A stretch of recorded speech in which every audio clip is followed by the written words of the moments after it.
我们最后来看还有什么哈？好，南关3每天不用睡，照顾小孩生病，好崩溃啊！真的，就是小朋友有不舒服，因为他太小的时候，对他不会表达，就是可能有时候连哭也不会哭。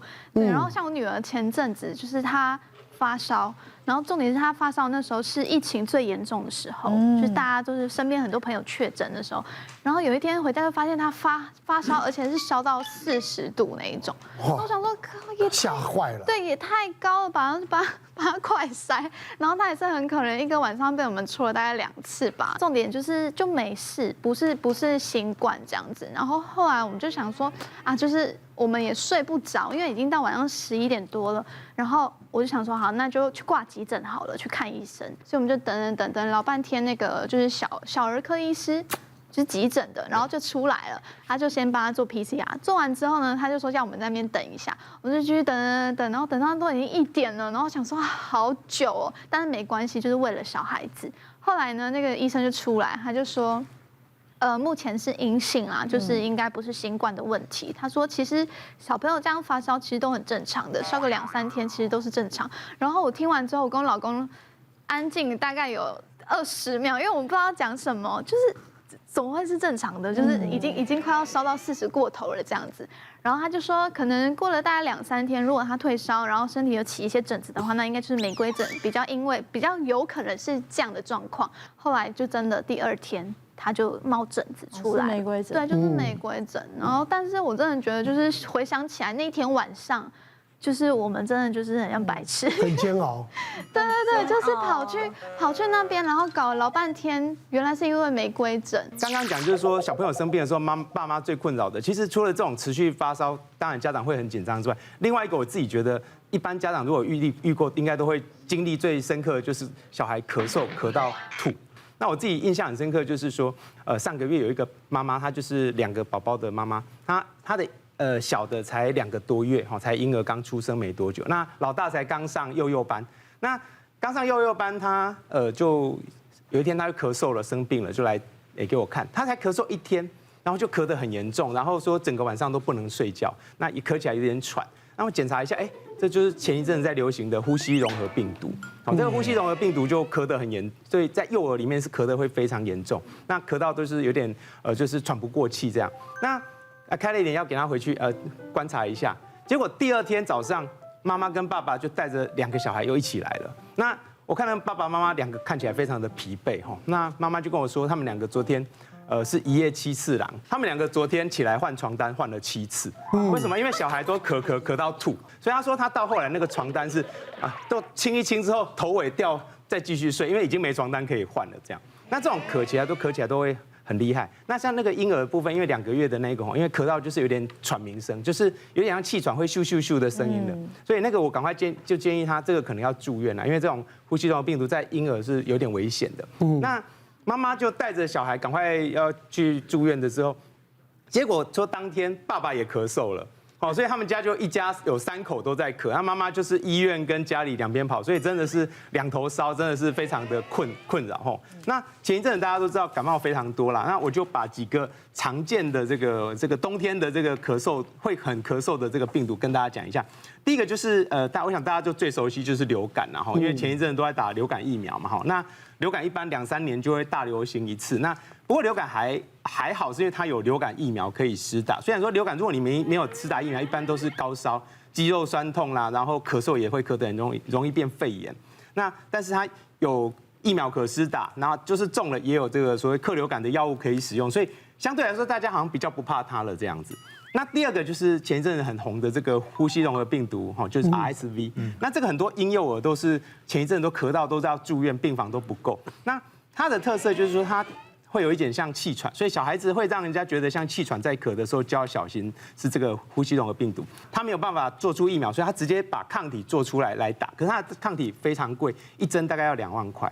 好，那在台湾现在大概就是说早产儿啦，或者是先天性有一些肺部疾病或心脏病的小朋友，健保可以给付施打这样。那再来还有一个叫做肺炎梅浆菌，这个就大人小孩都很会咳的哦。那这个它一咳起来，其实常常都咳2、3个月啦，它没有疫苗，可是它有很好的这个抗生素可以使用啦，所以基本上只要你这种咳嗽咳得比较严重，其实只要正确的诊断跟医师讨论，其实都应该还是可以做到好的治疗。这样，就是到底宝宝出现什么样的症状的时候，父母是可以去急诊的。因为我听过说很多妈妈觉得无所谓，然后最后发高烧的，就现在是我比较担心的这一点。什么样的到什么样的状况，对，就必须要到医院去。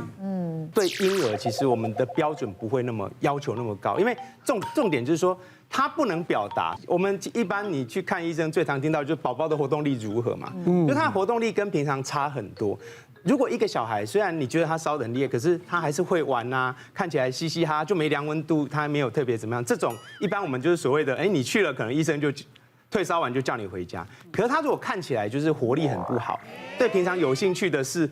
爱玩的、爱吃的都不想碰，那这种其实一般就要小心。那呼吸有困难的时候就更有问题，因为婴儿在呼吸困难的时候，其实他比较会有一些就是呼吸比较急促，那他的鼻翼会煽动，婴儿因为他的鼻子的那个张开那个动作会特别大。所以，如果你听到他有一些不正常的呼吸声，其实这种时候，做一下检查是不会有什么问题的啦。这个急诊科医师应该都会比较宽容。那再来就是4个月以下的婴儿，如果有发烧，一般来说也大概都要先检查，因为他们这个年纪发烧的原因不太容易发烧，所以有发烧一定要详细检查。然后他可能的并发症又特别高，这个年纪一般感冒之后变肺炎、变脑膜炎的几率都比大小孩要多很多，所以这个时候的发烧，你讲4个月以下的，对，在台湾基本上4个月都要4个月以下，对啊，就宁愿被当白痴，我也要确认孩子安全。真的，对了，对了，就是安心最重要。对，像玉兔讲那个情况，我以前小朋友小的时候，我也干过这种白痴的行为啊。对，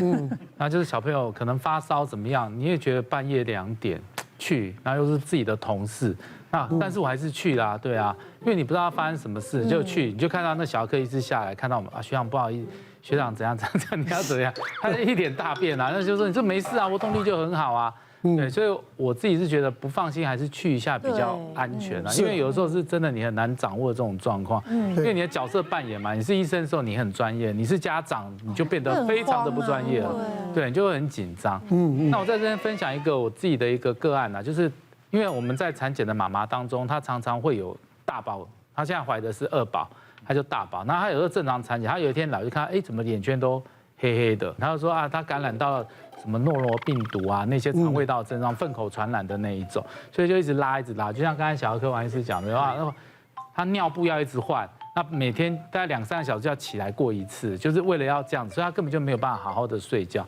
所以如果有一个小朋友在家里真的有一些疾病产生的时候，其实对一个不管他是没有怀孕的妈妈或者有怀孕的妈妈，对他们来讲都是非常非常挑战的一个行为，是，尤其他。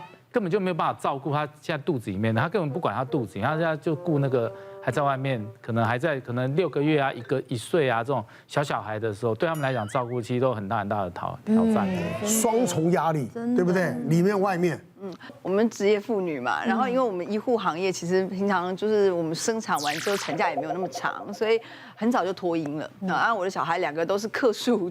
到了那公斤数到了，差不多快满月就闯关，然后就去脱婴了。那脱婴这件事情，我常常都会跟妈妈们分享。所以你去上学去脱婴的第1年都是更新病毒嘛，其实小孩子就会一直病，所以那也不是你做错什么，也不是没带好，他就是必须要适应这个环境。对，所以我老大跟老2差了3岁，我老大的时候已经有1轮了。我告诉你，久了你心脏会变大，因为你就知道说看食欲活动力，反正到第2胎出来的时候你就比较会看了嘛，对吧？所以没有怎么样，其实你大家就觉得好，食欲活动力好，人家都 OK。所以事情就这么发生的哦，就我老幺他去托婴中心了以后，又再度更新了病毒码嘛，所以他感冒是基本盘，你每天都看他挂着鼻涕，然后看起来这个样子，可他能玩能吃嘛，反正他就是这个样子。就那次回来就觉得，怎么感冒觉得时间有点久，好，我就不以为意，反正一切都还好这样。没多久之后，怎么老大看起来感冒了？老大很久没有感冒了，这样子。他感冒的时候跑来跟我讲说，哇，他觉得嘴巴有点痛，嘴破，那不要去传染给他的幼儿园同学，所以把他送回中部老家去，拜托阿公阿妈照顾一阵子。就再没几天，我怎么觉得我得了人生之中最严重的一次感冒？那你就觉得那感冒很奇怪，我从来没有感冒到觉得整个人就是好像不太能工作这样子，然后开始嘴破。然后开始手跟脚起了那个疹子，你开刀的时候觉得我手怎么这么痛，然后脱下那个手套，发现怎么疹子缠在这个手指间，我就想了一下，手足口啊，口蹄疫，不对，我不是猪，怎么是？我告诉你，外科医师有时候脑袋很久没有碰感染，你真的很极，就是真的很极限，就只有这个。你属猪吗？我又不是猪，怎么可能？不是，要继续工作，就没多久就觉得不对，那个手真的很痛，连走路都觉得很痛。我决定去家附近的皮肤科看一下，然后就想说，哎，查了一下 Google， 我要超乡民的讲汗疱疹嘛，手中间这样的去，然后坐下来，皮肤科医生一看，我就手拿出来，我说这汗疱疹吧，他说。是肠病毒，不是啦，是汗疱疹吧？肠病毒，今年的肠病毒就这样，你有没有嘴破？我看到啊，真的是肠病毒哎，我怎么这么乡民？所以才知道说，哎，小朋友哦，这样回溯起来，老幺那个时候那个感冒，其实他没有什么症状，就只有像感冒，可能就带着病毒回来，带回来之后，全家严重的那个严重度最严重的是我这样子，所以有时候小朋友就像一个。小小的培养皿，他把病毒带回来之后，不是只有照顾他，妈妈也会跟着病。我儿子那天就问我说：“妈妈，为什么电视上都要说什么父母很伟大？到底哪里伟大？你生我的时候有多伟大？”然后我就说：“来，你跟我到房间。”我就把我生产的影片放给他看。哎呦，到现在10岁，再也没问过这个问题。是。哎呦，那你要不要拿出来当卫教片？不要，很惊悚，那个叫声很惊悚。好了，我常常讲啊，我们只要谈到这种话题，我们讲女人真的很伟大啊，所以我们讲天下的孩子哈，不孝顺爸爸还情有可原，不孝顺妈妈真的猪狗不如。好了，谢谢大家，谢谢。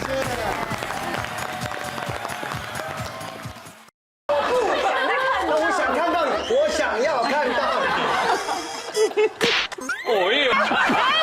亦或者他私底下是一个难搞的废物。哦，不要哭啦！哎呦，看到你要高兴。就是现在啊，脱光就站在这里。媳妇勾公公的手走路正常吗？假设我有媳妇的话，我是 OK 的。小姐不息地24小时不断线，强档综艺节目热映中，搜寻东森娱乐台。别忘了订阅我们的 YouTube 频道，并按下小铃铛看我们最新的影片。如果想要收看更精彩的内容，记得选旁边的影片哦。